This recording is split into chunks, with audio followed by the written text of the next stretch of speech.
Hello, good morning friends. हम लोग विज्ञान कक्षा 9 की पढ़ रहे थे, जिसका यह भाग 2 है। ठीक है, पहला पार्ट में हम लोगों ने पढ़ा था बल क्या है या कितने प्रकार का है। आज हम लोग पढ़ेंगे गति के नियम। यहाँ से फ्रेंड्स बहुत सारे क्वेश्चन बनते हैं। पहला तो क्वेश्चन यही है कि गति के नियम क्या हैं, और उसके बाद इनके जो उदाहरण हैं वहाँ से डायरेक्ट क्वेश्चन आते हैं। उन उदाहरणों को सबको हम लोग एक एक करके पढ़ेंगे। तो आइए देखते हैं कि गति के नियम क्या हैं, उनको आसान भाषा में समझते हैं। तो आइए वीडियो को शुरू करते हैं। तो देखिए, सबसे पहले क्या हुआ था, गैलीलियो नाम के एक वैज्ञानिक थे। कौन? गैलीलियो नाम के एक वैज्ञानिक थे। उन्होंने कुछ नियम दिए। तो न्यूटन जो हैं, इनका समय गैलीलियो के साथ उसके बाद में आया।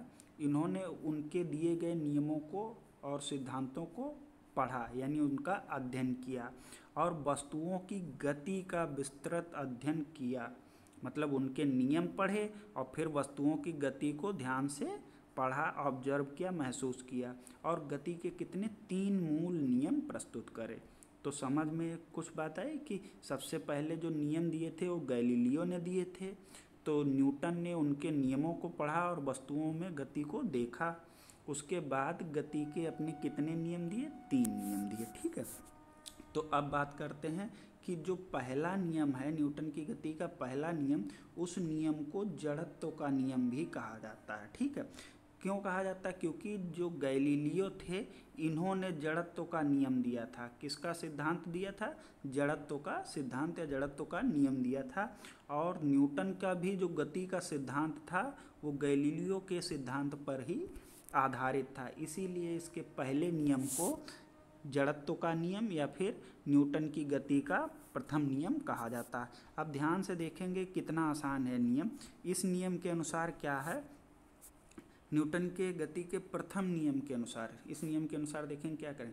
कोई वस्तु अपनी विराम अवस्था या फिर एक समान रैखिक गति की अवस्था में तब तक बनी रहती है जब तक उस पर कोई बाह्य असंतुलित बल कार्य ना करे। क्या इन्होंने कहा कि कोई वस्तु अपनी विराम अवस्था, देखिए ध्यान से समझिए क्या कह रहे हैं, कोई वस्तु अपनी विराम अवस्था, ठीक है, विराम अवस्था और एक समान रैखिक गति की अवस्था, मतलब अगर कोई रुकी हुई है या कोई चल रही है, वो तब तक उसमें बनी रहती है जब तक उस पर कोई बाहरी बल ना लगाया जाए। मतलब कोई वस्तु रखी है तो वो रखी रहेगी, और कोई एक समान गति कर रही है तो गति करती रहेगी। कब तक करती रहेगी? जब तक उस पर बाह्य बल ना लगाया जाए। इसे ही क्या कहते हैं? जड़त्व कहते हैं, या फिर न्यूटन की गति का पहला नियम कहते हैं। अब इसकी व्याख्या देखिए, मतलब इसी को साधारण भाषा में क्या समझाया। अगर कोई वस्तु विराम अवस्था में है, मतलब रुकी हुई है, तो वह वस्तु तब तक विराम अवस्था में रहेगी जब तक कि बाहरी बल लगा के उसको गति प्रदान नहीं कर देते। यहाँ से समझिएगा, पूरी बात यहाँ से समझ में आएगी।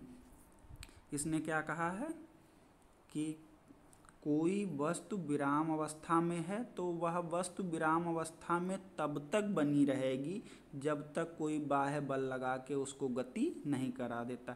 मान लिया ये कोई बॉक्स है और ये रखा हुआ है, ये तब तक रखा रहेगा जब तक आप इसमें कोई बल लगा के इसको धक्का नहीं देंगे। ठीक है, इसी प्रकार अगर कोई वस्तु गतिशील है, समझिए, अगर कोई वस्तु गतिशील है तो वह तब तक गतिशील रहेगी जब तक कोई बाह्य बल उसे रोक नहीं देता।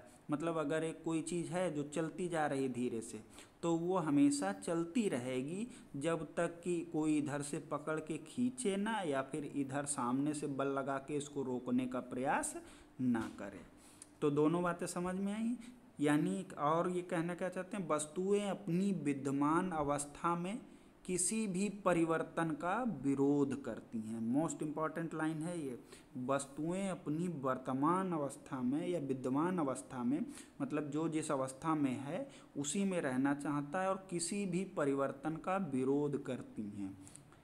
वस्तुएं अपनी विद्यमान अवस्था में किसी भी परिवर्तन का विरोध करती हैं, यानी वो नहीं चाहती, जो रुका हुआ है वो नहीं चाहेगा चले, और जो चल रहा है वो नहीं चाहेगा कि हम रोकें।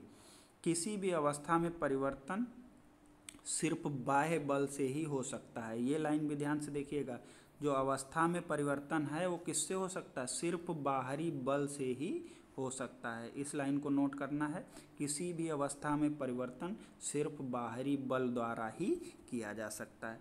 तो फ्रेंड्स ये था पहला नियम। उसके आगे हम लोग देखते हैं इस नियम के उदाहरण कितने अच्छे हैं और उसी को हम लोग को पढ़ना है। पहला उदाहरण देखिए, दैनिक जीवन में न्यूटन की गति के नियम। ये उदाहरण बहुत पेपर में पूछा जाता है। एक व्यक्ति अगर बस में खड़ा है और अचानक बस चलने लगे तो वह व्यक्ति पीछे की ओर गिर जाता है। हम सब लोगों ने ये चीज़ महसूस करी, जब भी हम कभी मान लो बाइक या स्कूटर पे बैठे होते हैं तो बाइक अगर इधर चलने लगती है, अचानक से चल दे, तो हम जो होते हैं वो पीछे की तरफ झुक जाते हैं। सही, ऐसा क्यों होता है?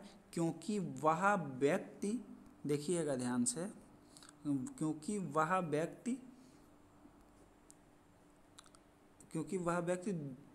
बस और वह व्यक्ति, एक चीज़ बस हो गई और वो उस पर बैठा हुआ व्यक्ति, दोनों ही पहले किस में थे, विराम अवस्था में थे। जैसे ये बस हो गई और इस पर कोई आदमी बैठा हुआ है, तो अभी दोनों किस में है, विराम अवस्था में। लेकिन बस क्या हुई, बस अचानक चल दी, जिसके कारण बस तो गति में आ गई। क्या हुआ, बस तो गति आ गई, परंतु बस के चलने से व्यक्ति के पैर, यानी जितना हिस्सा बस पे रखा था वो तो गति में आ गए, परंतु ऊपर का जो शरीर था वो क्या था, अभी भी विराम अवस्था में था। तो इसी कारण वो अपनी अवस्था में परिवर्तन नहीं चाहता था, जिससे वो क्या हो गया, पीछे की तरफ छूट जाता है।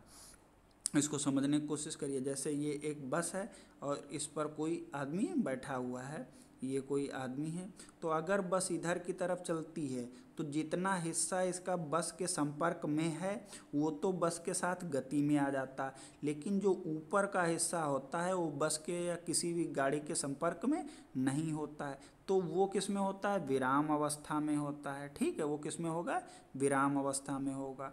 तो फिर क्या होता है, जितना हिस्सा गाड़ी के संपर्क में वो गति में आ जाता है और बाकी हिस्सा विराम अवस्था में है। ये नहीं चाहता कि ये गति में आए, इस वजह से बस आगे को निकल जाती, ये थोड़ी सा क्षण भर के लिए पीछे ही छूट जाता है। इसी को हम लोग कहते हैं कि हम लोगों को झटका सा लग गया, हम लोग पीछे रह गए। ठीक है, तो पहला नियम समझ में आया कि बस आगे चली जाने पर उसका जो शरीर होता है, शरीर का ऊपर हिस्सा, वो पीछे की ओर आ जाता है। क्यों? क्योंकि न्यूटन के गति के प्रथम नियम के अनुसार वो अपनी अवस्था परिवर्तन का विरोध करता है। दूसरा नियम देखें, अगर कोई व्यक्ति चलती हुई बस में खड़ा है और अचानक बस रुक जाती है, यानी बस वाले ने ब्रेक लगा दिए, तो वह व्यक्ति आगे की तरफ गिरेगा। हम सब लोगों ने महसूस किया। अब देखिए क्या होता है कि अगर क्या हुआ, जो बस चल रही होती तो व्यक्ति भी उसके साथ चल रहा होता है, परंतु क्या होता है, अचानक ब्रेक लगाने से बस की गति तो कम हो जाती, यानी बस तो किस में आ गई, जो बस है वो कैसी आ गई, विराम अवस्था में आ गई। ठीक है, कमी आ जाती है, रुक गई, यानी बस किस में आ गई, विराम अवस्था में हो गई। लेकिन जो आदमी के शरीर का, जो व्यक्ति के पैर भी बस के साथ रुक गए, लेकिन इसका जो ऊपर का हिस्सा है वो अभी भी गतिमान है, क्योंकि वो तो बस के साथ चल रहा था, जिसके कारण व्यक्ति का शरीर भी आगे की तरफ झुक जाता है। देखो, जैसे कोई ये व्यक्ति था, उसके पैर, ये जितना हिस्सा गाड़ी में था, अभी गाड़ी चल रही तो ये भी चल रहे हैं, लेकिन जैसे ही गाड़ी रुकी तो इसका ये जो नीचे का हिस्सा था वो तो रुक गया, लेकिन अभी भी ऊपर का हिस्सा गतिमान है और वो गतिमान ही रहना चाहता है, लेकिन नीचे का हिस्सा रह गया। यही कारण है वो कहाँ, आगे की ओर थोड़ा निकल जाता है, तो अब व्यक्ति कहाँ, आगे की ओर झुक जाता है। तो ये दोनों एग्जाम्पल हैं, आप इनको नोट कर लेंगे, ये अच्छे एग्जाम्पल हैं। उसके बाद देखते हैं तीसरा एग्जाम्पल है। जैसे देखिए, गीले कपड़ों को तार पर सुखाने से पहले कपड़े को कई बार झटकते हैं। हम लोग भी जैसे क्या करते हैं, कपड़े निचोड़ते हैं उसको, उसके बाद क्या करते हैं, झटक देते हैं। तो जैसे ही झटकते हैं तो हम लोगों ने देखा होगा पानी की बूंदें नीचे की ओर गिर जाती हैं। पानी की बूंदें क्या हो गई, नीचे की ओर गिर गई, जिससे क्या होता है, कपड़े जल्दी सूख जाते हैं। तो यहाँ पर जो पानी की बूंदें हैं उनका कपड़ों से अलग होना किस चीज़ पर निर्भर करता है, न्यूटन की गति के प्रथम नियम के अनुसार। क्यों होता है ऐसा, इसलिए होता है क्योंकि कपड़े को झटकने से कपड़ा गति में आ जाता है। देखो अभी कपड़े के अंदर ही बूंदें थीं, लेकिन जैसे ही आपने कपड़े को झटका तो कपड़ा क्या हो गया, गति में आ गया। और जो पानी की बूंदें थीं वो अभी भी किस में हैं, विराम अवस्था में। तो कपड़ा तो गति में आ गया, लेकिन पानी की बूंदें कहाँ हैं, विराम अवस्था में ही हैं अभी। और यही कारण है कि वो कपड़े से अलग हो जाती हैं और ज़मीन पर गिर जाती हैं। ये बहुत अच्छे एग्जाम्पल हैं, आप इनको नोट करिएगा। देखिए एक और अच्छा एग्जाम्पल है जो हम लोगों के दैनिक जीवन में प्रयोग होता है, वो क्या है, देखिए ये क्या है, एक स्ट्राइकर। स्ट्राइकर जानते हैं क्या होता है, जो हम लोग कैरम बोर्ड में जिसमें गोटियों को मारते हैं उंगली से, तो उसी को क्या कहते हैं, स्ट्राइकर को अपनी उंगलियों से तेजी से मारते हैं। जब झटका देते हैं या कहें मारते हैं, तो कैरम की गोटियों में जो सबसे नीचे गोटी होती है, जब ये स्ट्राइकर उससे, जैसे गोटियां ऐसे करके रखी होती हैं, तो जब ये इससे लगता है तो सिर्फ वही गोटी निकल जाती है जिसमें ये जाके लगता है, बाकी सभी गोटियां वहीं पे क्या हो जाती, नीचे की ओर आ जाती।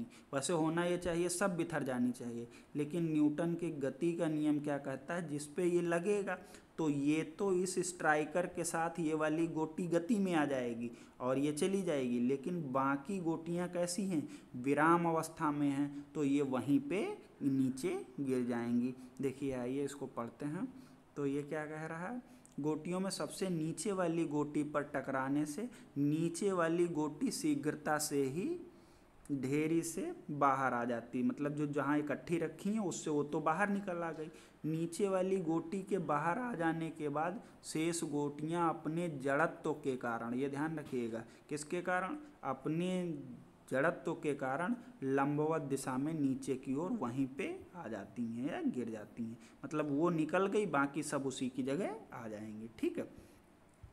कारों में सीट बेल्ट यात्रियों को अचानक ब्रेक से लगने वाले झटके की वजह से ही पहनाई जाती है। हम सभी देखते हैं जो ड्राइवर और ड्राइवर के बगल वाली सीट पे कहते हैं सीट बेल्ट लगा के बैठा करिए। क्यों, क्योंकि गाड़ी चल रही है, अचानक ब्रेक लगाए तो ये आदमी कहाँ आगे की तरफ गति करेगा, तो हो सकता है उसको चोट लग जाए। यही वजह से कहते हैं कि सीट बेल्ट लगा के बैठना चाहिए। तो फ्रेंड्स ये था न्यूटन के गति के नियम। इसी के कुछ और एग्जाम्पल भी हैं, जैसे पेड़ की टहनियों को हिला देने पर, पेड़ की टहनियों को हिला देने पर उसमें जो पत्ते या फल लगे होते हैं वो क्या होते हैं, गिर जाते हैं। तो अगर कोई पूछे ऐसा क्यों होता है, तो सीधी सी बात कहेंगे कि न्यूटन के गति के प्रथम नियम की वजह से जब पेड़ को हिलाते हैं तो पेड़ की जो टहनी है वो तो गति में आ जाती हैं, लेकिन उसके जो पत्ते होते हैं वो किस में रह जाते हैं, वो विराम में ही रह जाते हैं और वो क्या हो जाते हैं, उससे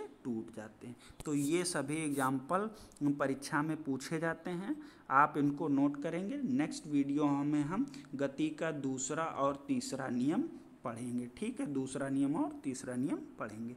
धन्यवाद।